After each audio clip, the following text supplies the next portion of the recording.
저쪽에서 검수완박을 들고 나왔을 때는 문재인이 지가 살기 위해서 검수완박을, 그러니까 당의 존립과 지방선거의 참패를 무릅쓰고 저렇게 검수완박을 밀어붙이는 거는 지들이 저질러놓은 똥들이 얼마만큼 있다는 걸 알기 때문에 문재인의 지령을 받고 민주당을 밀어붙이는 거고, 이것 또한 권선동이 합의를 봤다라는 건 윤석열 당선인의 동의가 없이는 자기 자의적으로 할 수가 없는 거죠. 그리고 가만히 봤어도 6월 지방선거 그냥 누워서 떡 먹기 식으로 되는 건데, 그걸 지금 박차고 했을 때는 쌍방 간의 이해관계가 똑같다라는 거야. 민주당의 이 간첩 세력들이나 보수 탄핵 세력들, 감옥 끌려갈 게 두려우니까 검찰을 없애겠다라는 핵심적인 이해관계는 똑같다라는 거지. 문재인의 퇴임 후 감옥 안 갈라는 그런, 그래서 검수완박을 하는 윤석열도 마찬가지. 이런 이해관계가 똑같이 그냥 일맥상통하기 때문에 이런 결과가 있는 거예요. 근데 그걸 갖다가 마치 우리는 막는 것 같으면서도 본안과 똑같이 핵심적인 부분 4가지는 다 빼버리고 2가지 쓸데없는 것만 검찰에 남겨놓는, 이게 검수완박을 막는 겁니까? 자, 그리고 이 퇴임 이후에 자신의 안위를 위해서 6월 지방선거를 앞두고 있고 여론이 좋지 않은 것을 감수하면서까지 검수완박이라는 카드를 무리하게 꺼내들었는데, 누가? 문재인이 지령이 있어서 민주당이 저러고 있는 거죠. 무조건 막아. 검찰을 무조건 해체를 시켜야지만 내가 수사를 안 받고 온전하게 퇴임 이후에 양산에 살든지 어디서 살든지 살 수가 있어. 이런 건데, 아시다시피 윤석열 측도 박근혜 대통령을 탄핵시킨 주범들이 질비하다 보니까 문재인과 같은 입장이 아닐 수가 없었을 거라는 겁니다. 쉽게 이야기하면 6월 지방선거를 앞두고 민주당에서 밀어붙이는 이 검수완박을 막아내는 쇼를 하게 되면 보수 쪽이 선거에 유리하다라고 판단했을 수도 있었을 텐데, 가만히 있어도 민주당이 자멸할 수 있는 상황인데, 결과적으로 봤을 때 자신들의 국민의힘당의 아킬레스건인 탄핵대 조작 날조에 대해서 문재인과 입장이 같다라고 판단을 했기 때문에 오늘 박홍근과 권선동이 내놓은 꼼수가 바로 검수완박의 중재안이라는 겁니다. 그런데 자세히 보시면 이 중재안이라는 것이 민주당이 밀어붙이는 원안과 본안과 비슷하기 때문에 사실상의 합의가 아닌가, 이런 생각을 해보는 거예요. 자, 여기 보시면 핵심 꼼수는 이거예요. 이 국민들 중에 검수완박을 찬성하시는 분들은 아마도 검찰, 검사들에게 엄청난 압박과 피해를 보신 분들이 대부분이실 텐데, 이 검찰의 이런 횡포를 없애자, 이거 아닙니까? 그런데 이 협의 내용을 잘 들여다보시면 6대 범죄 중에서 고위공직자와 선거 등 핵심 4개를 싹 빼버리고 부정부패와 대형 중대범죄 2개에 대한 수사권을 검찰이 보유하는 내용이라고 적시가 되어 있어요. 민주당, 국민의힘 모두 검수완박 중재안 수용. 이 중재안이라는 게 민주당이 밀어붙이는 본안, 원안과 거의 똑같다라는 거예요. 그냥 민주당이 하는 거 그냥 받아들인 거야. 그냥 협치, 야합지를 한 거죠. 직접 수사권과 기소권을 분리하는 등 검수완박 기조가 유지되는 것 같다라는 질문에는 그렇지 않다.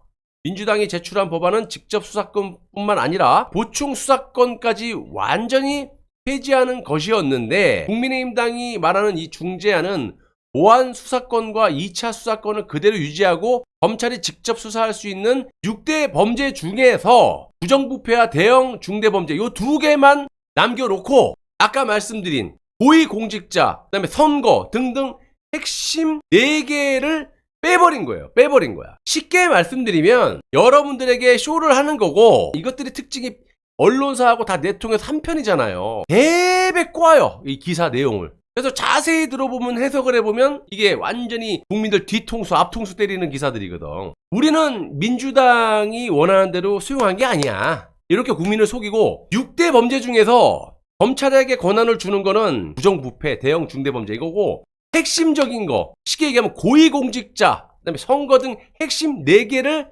빼버린 거예요. 검수완박. 더 쉽게 말씀드리면 검수완박을 완전히 합의해버리면 모양새가 안 나잖아. 민주당도 그렇지만 보수 쪽에 거의 대부분 탄핵 주범들까지 검찰 수사를 받게 될 게 뻔하잖아요. 그러니까 이것들도 막는다 하면서도 이 보수, 그러니까 국민의힘당에서 하면서도 본인들이 탄핵 주범들이 거의 80% 이상이다 보니까 검찰을 살려두게 되면 지들이 다 가는 거야. 민주당 가듯이 똑같이 가게 되니까 검찰을 완전히 그냥 검수완박을 통해서 완전히 박살을 내놔야 자기들이 안위를 도모할 수 있는 거 아니에요. 그러니까 국민을 또 속이는 거예요. 핵심 6대 범죄 중에 지들 사는 고위공직자, 선거 이런 것들만 쏙 검수완박 다 빼버리고 쓸데없는 지들하고 상관없는 거 2개만 주는 거야, 수사권을. 이해되시죠? 그래서 좀 더 쉽게 말씀드리면 검수완박의 중재안이라고 이렇게 나불나불 대놓고 민주당이 밀어붙이는 본안, 원안과 똑같다라고 아까 말씀드리는 거는 검찰 수사권 완전 박탈에 동의한 셈이 되기 때문에 국민을 또다시 속이기 위해서 6대 범죄 중에 4개 핵심, 지들이 감옥 안 가는 그런 법안들만 검찰이 수사 못하게끔 빼버리고 쓸데없는 것만 준 거지. 이게 무슨 검수완박을 막는 거예요. 똑같은 놈들이라고요, 여러분. 또 하나의 이들이 달성하고자 하는 목표가 또 뭡니까? 내각제 개헌이잖아요. 내각제 개헌을 하기 위해서라도 검수완박은 꼭 필요하다라는 겁니다. 양쪽 다 해당이 되는 거예요. 이유는 간단하죠. 사실상 이 검찰을 통제할 수 있는 사람은 대통령밖에 없어요. 근데 내각제를 하게 되면 이 총리한테 힘이 쏠리게 되고 국정 전반의 어떤 권력의 힘이 내각으로 쏠리기 때문에 대통령의 권한이 줄어드는 게 사실이잖아요. 이원집정부나 내각제를 하게 되면. 그러면 대통령의 권력이 확 줄어들겠죠. 그렇기 때문에 검찰의 이빨을 지금 당장 뽑아놓지 않으면, 검수완박을 해놓지 않으면 어떻게 되겠습니까? 검찰 공화국이 돼버리는 거고, 그 어떤 대통령도, 윤석열도 마찬가지지만 살아남지 못한다는 결과가 나오기 때문에 겉으로는 여론이 안 좋을 것 같으니까 검수완박 막아야 된다 해놓고 요런 껌수를 벌이는 거예요. 지들 살기 위해 갖고. 그래서 지금 민주당과 국민의힘이 국민을 또다시 속이고 일타 쌍피를 노리는 겁니다. 지들도 살고 내각제를 가기 위한 전초 기지를 만들어 놓은 거예요. 베이스를 깔고 있는 거예요. 지들도 살고 내각제 개헌으로 가는 길이 원만하게 닦고 있다, 이렇게 판단합니다. 일타 양피 맞나요? 나는 화토 이런 걸 못 쳐서. 아무튼 이 박근혜 대통령 탄핵, 조작, 날조, 한마디로 이 범죄를 저지른 절친인 여야, 이건 뭐 겉으로만 객관적으로 싸우는 척 하는 거지, 이거 한편이잖아 다. 지금 우리가 정권 교체를 위해서 지금 윤석열을 당선을 시켰는데 그런 거에 대한 조짐은 0.00001도 안 보이고 야합질만 하고 있지 않습니까? 제대로 싸우는 게 뭐예요? 그리고 내각제로 뭉쳐야 하는 그런 사이가 현재 대한민국의 좌파, 우파라는 것도 사실이에요. 이런 상황에서 누가 누구를 편을 들 수가 있습니까? 좌파 편을 들 수 있어요, 보수 편을 들 수 있어요. 이거는 둘이 똑같은 일심동체 한 몸인데, 그래서 오로지 진실만을 향해서 우리가 투쟁을 해야 국가와 국민이 살 길이고요. 여러분 가족, 내 가족이 살 길이에요. 더 나가서 보수 재건도 노려볼 수 있다라는 말씀입니다. 제 마음을 이제 이해해 주시겠어요? 제가 왜 좌파도까지만, 옛날에 그렇게 주구장창 좌파만 까던 놈이 왜 보수를 까고 있느냐, 어르신들이 저한테 뭐라 그러시지만 저도 가슴이 아파요. 저도 좌파만 까고 싶어요. 욕 안 먹고 빵식이 잘한다. 하지만 지금 이것들이 하는 짓을 보세요. 이게 어디 보수와 좌파가 나눠져 있습니까? 중요한 건 이 추락하고 있는 윤석열 호가 검수완박을 반드시 막아낼 것처럼 보여가지고 그나마 이 지지율이라든지 버티고 있었는데요. 만약에 이렇게 된다면 앞으로 국민의 여론이 어떤 식으로 반영이 될지 아무도 모르는 거예요. 만약 이런 식으로 계속 추락을 한다면 취임 전에 역대 최악의 지지율로 스타트를 하는 그런 상황이 발생될 수도 있는 거 아니겠습니까? 지금도 그런데. 보통 우리가 권력을 잡게 되면 국민들이 잘할 수 있다라는 희망을 가지고 70, 80%는 기본적으로 지지를 해야 되는데 지금 40%, 30, 20 떨어지면 어떻게 해요? 30%가 붕괴되면 레임덕이에요. 이거 전 세계 어느 정치사에 정권을 잡고 취임도 하기 전에 레임덕이 걸려갖고 취임하는 정권을 보셨습니까? 그리고 가뜩이나 저짝에서 지금 좌파들이 국회를 장악하고 있기 때문에 저것들은 국회를 장악하지 않더라도 별의별 꼼수와 정말 감언이설과 온갖 프레임으로 일단 저질러 놓고 본인들이 소득을 달성한 후에 잘못했습니다 이런 짓거리 하잖아요. 뭐 물산 선거 개입부터 보십시오. 그런 그 막강한 지금 국회 권력을 갖고 있는 좌파들이 있기 때문에 보수 쪽에서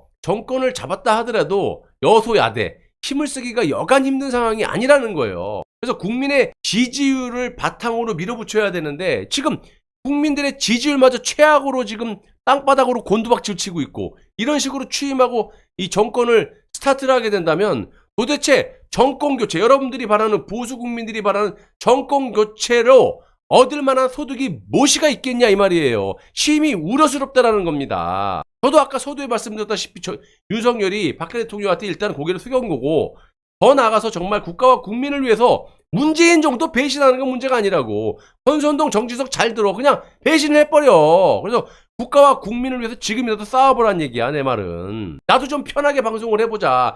내가 왜 니들 보수인 척 감투를 쓰고 있고 이렇게 마스크를 쓰고 있는 인간들을, 간첩들을 골라내기 위해서 팩트를, 진실을 얘기를 하면서 내가 왜 이 시청자분들에게 내가 욕을 먹냐고. 너들 때문인 거야, 다. 이 탄핵 세력들 때문에. 니들이 자꾸 거짓말을 치고 악의적으로 선동을 하니까 어르신들이 거기에 홀딱 넘어가고 나는 진실을 얘기하고 있는데 나한테 뭐라 그러지 않습니까? 문제가 너무 많아요. 지금 정말 내각이 이해할 수 없는 전국으로 지금 흘러가고 있고, 이거 보면은 과거에 이명박 때 이 돈으로 얼마나 많은 비리를 저질러 갖고 내각을 다 이 부패 이 비리 덩어리들을 박아놔갖고 초장부터 그냥 박살이 난 게 이명박인데, 이거 이명박보다 훨씬 더 많은 이상한 사람들을 인사를 그냥 내정을 시켜버리고 지금 꼽아놓으니 얼싸좋다 김일병 지금 민주당 좌파들이 그냥 막 밀어붙이고 있는 거 아니에요. 건수가 너무 많으니까 이거 어떻게 막으려 그래. 그래서 물론 여러분들이 개개인의 생각과 제 생각은 다소 틀릴 수 있지만 제가 여러분들의 입장을 다 맞춰 드릴 수는 없어요. 너무 송구스럽게 생각하지만 조만간 진실은 밝혀집니다. 그렇기 때문에 제가 왜 이렇게 방송을 하는지에 대해서도 여러분들이 어느 정도는 이해해 주시지 않을까라고 제가 기대를 하고 있습니다.